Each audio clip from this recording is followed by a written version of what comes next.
المميز ويستمر في الحضور بهذا الموسم بشكل رائع. كرة فيها محاولة ملعوبة وصلت إلى نوليتو، نوليتو يلعبها خطيرة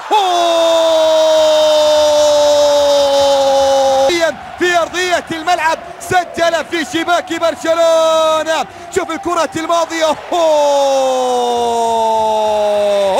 يا سلام يا سلام.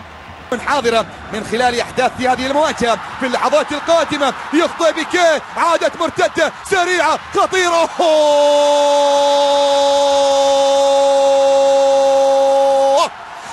خطأ يأتي عن طريق بيكيه، بيكيه مرة سباس، هي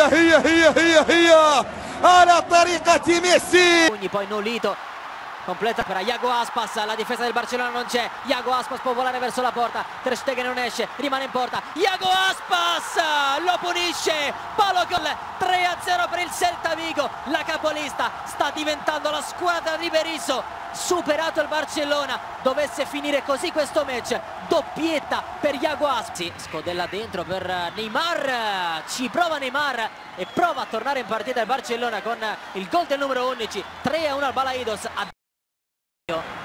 E va da mano in fase offensiva, Ugo Maio dentro da Guidetti, poker del Celta Vigo che sta abbattendo letteralmente il Barcellona. Segna anche l'altro attaccante, è entrato al posto di Iago Aspas. 4-1 per il Celta Vigo sul Barcellona. È tutto vero al Balaido, aspettato ma anche impressionante al tempo stesso per questi ragazzi che segnano 4 gol ai campioni di Spagna e ai campioni d'Europa. Controllo e destro per l'attaccante svedese